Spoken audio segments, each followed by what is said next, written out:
What I have here is a list of movies I consider some of my favorites. It's not necessarily in order. I have a fondness for all of these movies, and I love every single one of them in a unique, different way. So hi, my name's Josh, and I'd like to take you on a journey through what I'd like to call my favorite movies. If you think that's something you'd be into, then stick around, check it out, and let's get into it.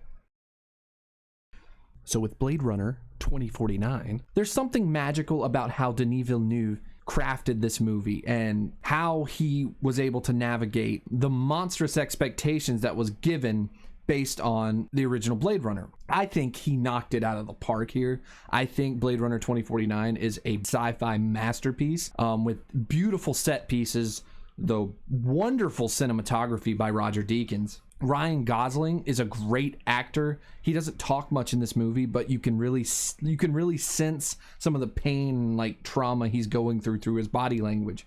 He provides a really good look into the world overall. Ana de Armas is exceptional as his hologram girlfriend / wife. The Harrison Ford comeback, spoiler alert, it's all in the trailers, but Harrison Ford coming back, this really made me excited for Dune.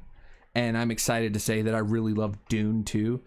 Denis Villeneuve is just, oh my God. Denis Villeneuve is an artiste and he makes wonderful films.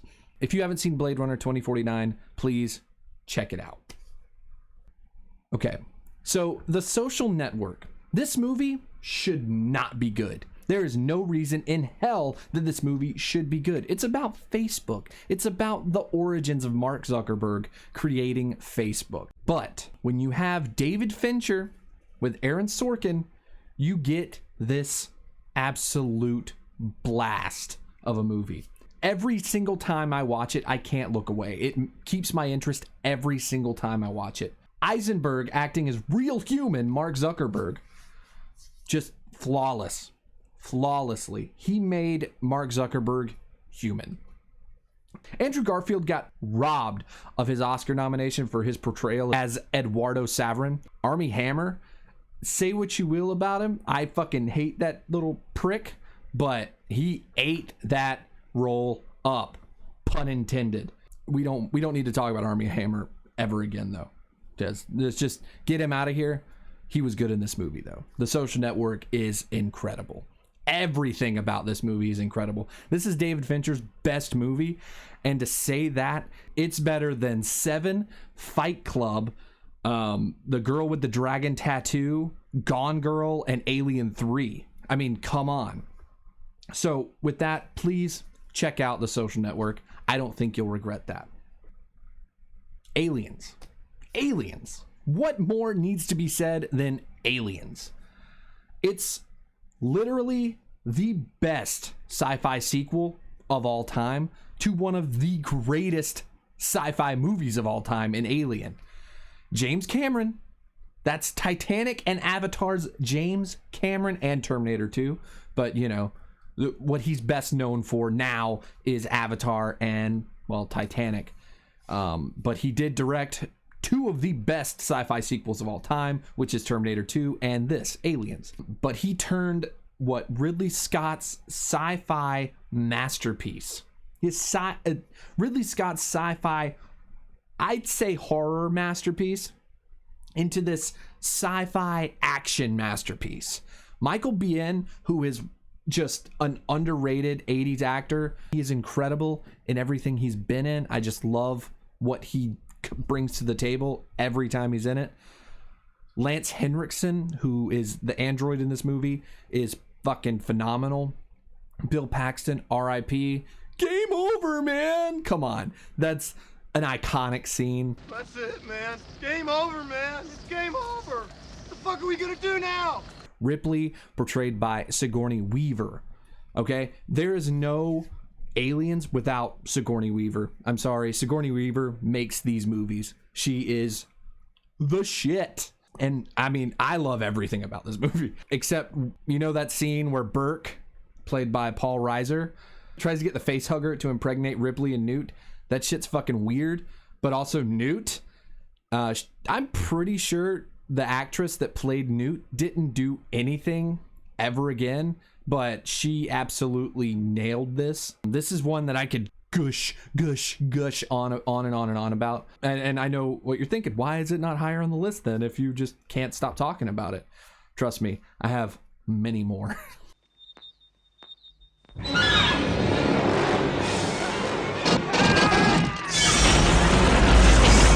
they go! So, The Terminator, a perfect movie. I think The Terminator is fucking phenomenal. When James Cameron was on a roll during this time, he made some of the best science fiction movies ever. And I know that some people, that pretty much everyone will say that Terminator 2 is the best out of the Terminator series, but this is the one that I love the most. Something about the first Terminator really clicks a little bit more with me. I think it's exceptional. I think Linda Hamilton is just a badass. Michael Biehn again playing Kyle Reese, coming back to save Sarah Connor. Now let me state this: Linda Hamilton does not need no man. Miss Sarah Connor, she can handle herself, and she does that. Let's not forget about Arnie here. He's the Terminator, and he is just an unstoppable force. He's terrifying for one. It's just wonderful. And you can make as many Terminator movies as you want. I don't care. I literally have 2 that I can sit back and rewatch multiple times and get the same satisfaction. Something about Shaun of the Dead. I didn't know anything about Edgar Wright, but this movie is something I fell in love with. Edgar Wright, Simon Pegg, Nick Frost. My dad bought this movie just out of the blue because it had zombies in it, and you know, it was a play on Dawn of the Dead. Thought it would be kind of like this terrible little ripoff type movie, but I fell in love with this movie at 10 years old. And probably not the best time to see this movie. Shawn is so good in this movie, played by Simon Pegg. It should objectively be higher on this list based on quality alone. Again, I think this movie is fucking perfect. Edgar Wright makes bangers after bangers after bangers, all right? The Cornetto trilogy, which is this, Shaun of the Dead, Hot Fuzz, and The World's End. I know it's a little bit of a discussion between what's better, Hot Fuzz or Shaun of the Dead. I think Shaun of the Dead is better, but Hot Fuzz is definitely pretty high too. The movie itself sells just right away with the opening at the bar. Shawn and Liz are talking. Liz is Shawn's girlfriend. And it really sets up the whole movie right there. I mean, it really does. It sets up every little single piece that's going to happen throughout this entire movie. I mean, from Shawn going to the shop to him doing literally the exact same thing the next morning and noticing absolutely nothing. It's wonderful, and it has a lot of heart in this movie that I don't think you would really expect. So that's why this is on my list. It's fucking phenomenal. Oh. Yeah, it's pretty good. Evil Dead remake. I'm sorry to everybody that loves the Bruce Campbell's Army of Darkness, Evil Dead 2. I think Evil Dead remake is better. Yeah, this is definitely a controversial take. That's not taking anything away from Evil Dead 2, and Army of Darkness. I actually love all 3 of them, even though I think Evil Dead 2 is pretty much just a very, very good and higher budgeted Evil Dead. But I think this is the best remake, I guess you could say, of all time. And it does surpass the first Evil Dead, in my opinion. I remember watching this movie in theaters and seeing all the trailers and everything telling me it was the scariest movie of all time. It wasn't the scariest movie of all time, but for a mainstream horror movie to like get away with what they did was really something special. Fede Alvarez is actually a pretty good director. He did this, and he also did Don't Breathe. I'm not going to talk about Don't Breathe 2. I haven't seen it yet, so I'm not going to say anything about that one. But this movie is balls to the wall insane, and it's really not as serious as it portrays itself to be. It's got that Evil Dead camp to it. It's a great movie. Jane Levy is a good final girl. I wish that they would have had her in these in the Ash vs. Evil Dead TV show. I wish she would be in more. I wish she would be in the new Evil Dead remake or redo or reboot or whatever. I don't know. It's one of my favorites, and it'll be on this list forever. No question. Hey, Como, you know everyone, right? Yeah, pretty much I do. You know this one girl with hair like this? Yes, that's Ramona Flowers. So, Scott Pilgrim versus the World. I know what you're saying.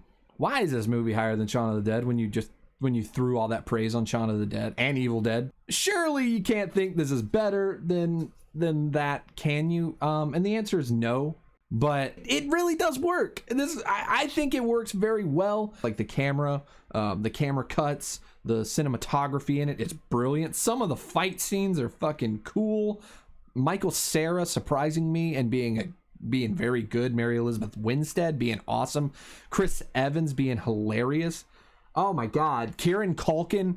Can someone just make a Kieran Culkin supremacy group now? Because Kieran Culkin is awesome and I want him to be the Joker. Actually pretty bad, because I've been watching Succession a lot. I think he would do very well in that role. And this movie is beautiful. Beautiful. I don't know how anyone could watch this movie and be like, oh, this is ugly. Just for the record, Scott is the most unlikable person. You're not supposed to watch this movie for Scott. You watch this movie for Ramona and all the other people that surround Scott, because Scott's kind of a piece of shit. It really hits. I don't know how else to say it. The video game references, the comic references, like the music, it has everything the body needs.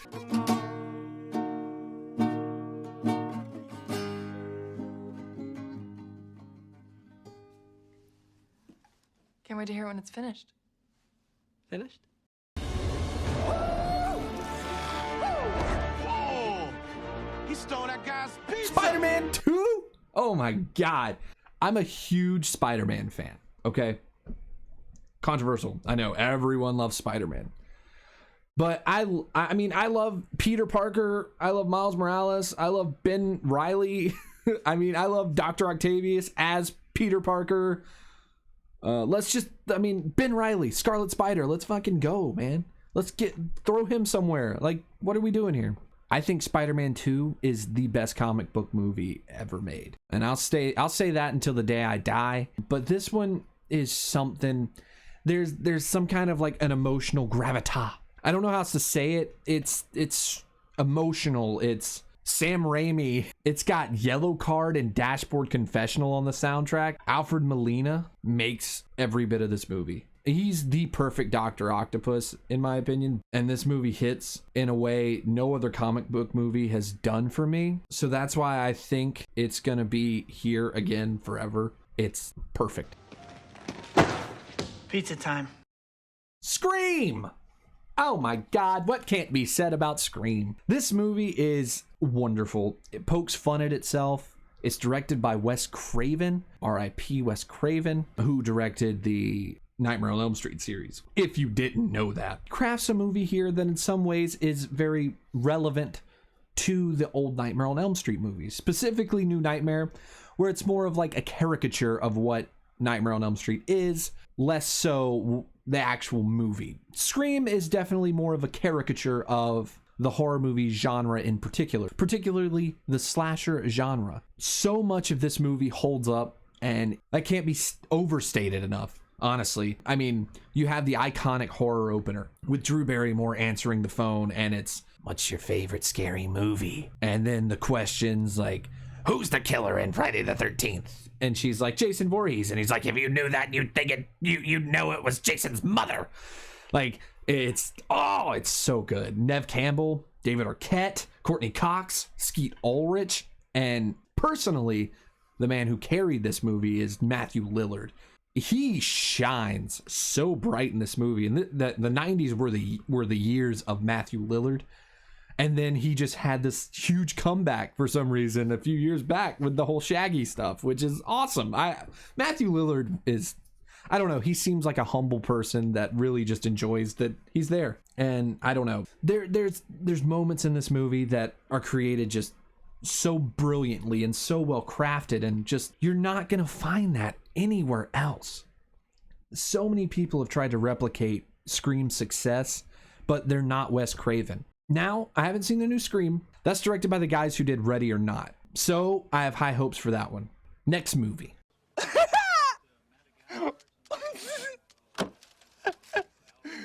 No. What We Do in the Shadows. Before Taika Waititi was helming the Thor franchise now with Ragnarok and Love and Thunder that are coming out. Well, Love and Thunder coming out. Ragnarok's already out. You know that. He was directing movies like this, which is this vampire comedy mockumentary following 4 roommates. They're just trying to make it. they're just trying to make it. I think this is top tier comedy. It's one of the best comedy movies of all time. Taika Waititi nails it. Jermaine Clement nails it. It's, I don't know, if you don't know who Taika Waititi and Jermaine Clement are, you're crazy. Jermaine Clement was a part of Flight of the Conchords with his partner Brett McKenzie, and Taika Waititi and Jermaine Clement were a part of the comedy duo Humor Beasts. So there's that. I think each scene from this movie gets funnier and funnier just as it progresses through. It's so good. It's so funny. Oh my God. Just, if there's any movie that you watch on this list, please watch What We Do in the Shadows. This is one of the more easygoing movies that people will enjoy a little bit more than most. That, and I think Scream and maybe Shaun of the Dead. Those are the 3 movies that I'd highly recommend people watch. Also, the TV show, the spin-off of What We Do in the Shadows, the TV show that's on FX, that show's hilarious. I think Matt Berry should be a star. I don't know why he's not. Just watch them, please. That's it. Hey, don't swear. Sorry, We're werewolves. Not What are we? werewolves, not werewolves. All right. So that was a list of some of my favorite movies. Trust me, I have a whole lot more. I can go down a whole long list of them. So let me know if you liked this video. If you did, please let me know what you thought, and let me know some of your favorite movies. I'd really like to know some of your favorite movies. I hope you have a great day or night wherever you are. Peace. Hey, Noodle. You alright, mate? Yeah, man, I can't really talk now. Did you get anything yet? I've got nothing. Really? No, I'm right in the middle of something. Bit mental, isn't it? Yeah, it's weird, isn't it? Oi!